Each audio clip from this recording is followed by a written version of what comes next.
कई बार हम लोग सुनते हैं, पढ़ते हैं, कई बार लोग हमें बताते भी हैं और हमारे ग्रंथों में भी लिखा हुआ है कि नेकी कर दरिया में डाल या फिर कर्म किए जा फल की इच्छा मत कर। तो बहुत से लोगों का ऐसा कहना होता है कि कर्म कर किए जा फल की इच्छा मत कर, तो फल का क्या, फल हमें कैसा मिलेगा। क्षमा करी, मैं हूँ शोभा भाटी। बात करते हैं कुछ ऐसे कर्मों की जिसको करने से पहले ही हम फल की इच्छा करने लग जाते हैं।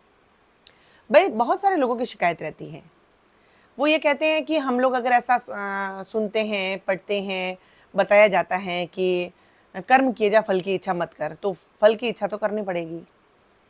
कभी भी किसी भी शास्त्र में, किसी भी ग्रंथ में या कोई भी संत ये नहीं कहता है कि आप कर्म किए जाओ फल की इच्छा मत करो। उसका सारांश अलग चीज होती है। इसका मतलब ये है कि कर्म किए जा फल की इच्छा मत कर मीन्स कि आप अगर कर्म आप निष्ठा से कर रहे हो, आपके कर्म सही हैं, आप डेडिकेट हो, तो आपको फल की इच्छा होगी ही नहीं। जो अपने कर्म से प्यार करता है, जो अपने काम से प्यार करता है, जो अपनी कर्म भूमि से प्यार करता है, जो अपने कर्तव्यों से प्यार करता है, उसको फल की इच्छा करने की कहाँ जरूरत होती है। और वैसे ही हम कहते हैं नेकी कर दरिया में डाल। नेकी कर दरिया में डाल का मतलब ये नहीं है कि आप भलाई कर करके भूल जाओ, ऐसा उसमें कभी भी नहीं बताया गया और उसका ये सारांश भी नहीं है। उसका मतलब ये है, नेकी कर दरिया में डालने का मतलब होता है, नेकी का पहली बात बताइए मतलब क्या होता है।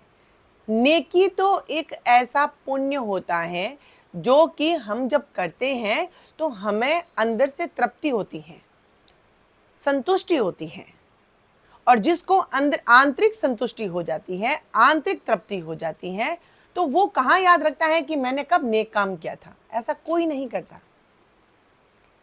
दो प्रकार से संतुष्टि होती है। एक होती है हमें भौतिक बाहरी तृप्ति, बाहरी संतुष्टि, यानी हम ये सोचते हैं कि हमें चार लोग आके कहे, अरे वाह तूने तो बहुत अच्छा काम किया है, अरे वाह तूने बहुत अच्छा काम किया है, तूने उसकी मदद की है, तूने वहाँ पे इतना डोनेशन दिया है, तूने इतने लोगों की हेल्प की है।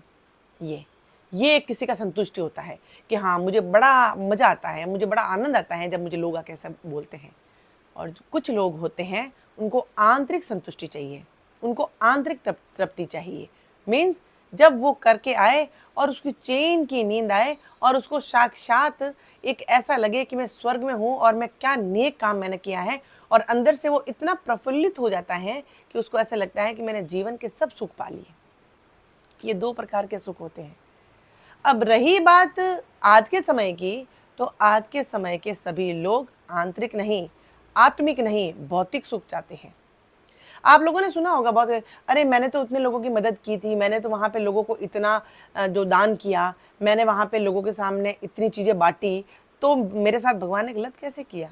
आपका इंटेंशन ही गलत है। आप दान करने जा रहे हैं, फोटो खिंचवा रहे हैं, आप अपने स्टेटस पे लगा रहे हैं, आप बता रहे हैं मैंने इनकी मदद की। आप किसी भी नीडी पर्सन को खाना खिला रहे हैं, आप वीडियो बनवा के स्टेटस पे डाल रहे हैं क्योंकि आप भौतिक सुख चाहते हैं। आप अपने कानों का सुख चाहते हैं कि लोग मेरे को आके बोले कि तूने अच्छा काम किया। आपको आखिरी हिसाब किसको देना है? आपको अंत में किसको हिसाब देना है? कौन है इस दुनिया पे लोग जिनको आपको हिसाब देना है? कोई नहीं है। आपको आखिरी हिसाब आपका ईश्वर का के साथ में होगा, वहां लिखा जा रहा है आपका। तो यानी आप बाहरी, आप दिखावे के लिए कितना लोगों को मदद कर रहे हैं, और अंदर की तृप्ति के लिए आप एक ये समझ के कि सबसे पहले मैं अमीर गरीब कुछ भी होने से पहले मैं एक इंसान हूँ, और इंसान का फर्ज क्या है, ये मेरा कर्तव्य है। अगर मेरे पास में दो पैसा है तो मैं किसी की नीडी की हेल्प करूँ, तो वहाँ आपको दिखावा करने की ज़रूरत नहीं है, वहाँ आपको स्टेटस पे लगा के लोगों को बताने की ज़रूरत नहीं है, वहाँ लोग ही कर देंगे आपको करने की जरूरत नहीं है। आप कर रहे हो तो आप आपका भौतिक, आप बाहरी सुख चाहते हो, और जब आप बाहरी सुख चाहते हो तो फिर आप फल की इच्छा ईश्वर से कैसे रख सकते हो? लोगों से रखो। जो लोग देख रहे हैं, जिन लोगों को दिखाने के लिए आप जो सुख पाना चाहते हो, तो लोग तो आपको बता रहे हैं, फिर आप ये क्यों सोचते हैं और ये ब्लेम ईश्वर पे क्यों करते हैं कि ईश्वर ने मेरे साथ ठीक नहीं किया?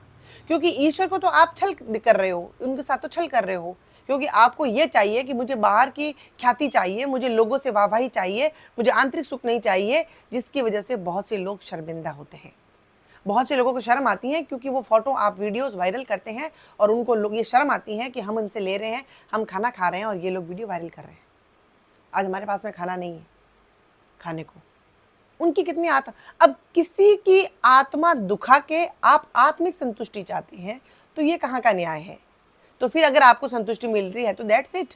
फिर आप भगवान को ब्लेम करना बंद करिए कि ईश्वर ने हमारे साथ में गलत किया, क्योंकि ईश्वर तो आपकी सोच का भी हिसाब किताब करता है। आप सोचते क्या हैं, करना तो बहुत दूर की बात है, आपने ऐसा सोचा भी उसका भी लेखा जोखा होगा। इसीलिए कहने का मतलब ये है कि कर्म किए जा, फल की इच्छा मत कर।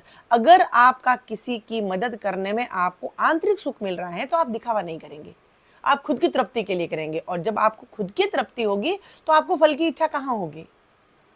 कभी नहीं होगी। और जब आप नेकी दिल से, आत्मा से आप करने जा रहे हैं तो वो याद नहीं रहती है, कभी भी याद नहीं रहती है कि मैंने उस दिन उसकी नीडी की हेल्प की थी, मैंने उसको उतने पैसे मदद के लिए दिए थे, मैंने किसी को खाना खिलाया था। तो इसका मतलब होता है कि नेकी कर, दरिया में डाल। दरिया में कोई चीज़ डालते हैं तो वो याद नहीं रहती और ना मिलती है वापस। और उसी तरह से अगर आपने नेकी अपने आत्मा से की, अपने दिल से की है, तो वो आपको वापस ढूंढने की जरूरत नहीं होगी है, वो उस समुंदर में जाके मिक्स हो गई हैं जहाँ से आपका हिसाब किताब होना है। इसीलिए अगर आप चाहते हैं कि मैं सुखी महसूस करूं, खुश रहूं और अपने लिए जीऊं, तो कर्म ऐसा करो जो आपको आंतरिक सुख दे। आत्मा से करो। जब आपको आत्मा से तृप्ति होगी, क्योंकि आत्मा बहुत पवित्र चीज है, कभी भी कोई घूस नहीं लेती। आपने कोई भी काम भौतिक सुख के लिए किया, बाहरी सुख के लिए किया है, आप जब सोओगे, आप जब अकेले होगे तो आपको अंदर से घृणा अपने आप महसूस हो जाएगी। वो आत्मा का काम है। वो सोल जो होती हैं वो बहुत पवित्र होती हैं, वो गंदी चीज़ कभी अंदर नहीं आने देती और वो कभी भी एक्सेप्ट भी नहीं करेगी आपको गुलानी, आपको गिल्ट महसूस करवाएगी। आप लोगों के सामने शो ऑफ करोगे, आप लोगों के सामने लेकिन आत्मा कभी भी इन चीज़ों को नहीं करेगी। और रही बात आत्मा से खुश होना, जब आत्मा से आप खुश होंगे, आपकी आत्मा खुश होगी, तो आपके चेहरे पे अलग ही तेज होता है, अलग ही भाव होते हैं और अलग ही खुशहाली होती है। इसीलिए इन दोनों का मतलब समझिए, नेकी कर, दरिया में डाल, कर्म किए जा, फल की इच्छा मत कर।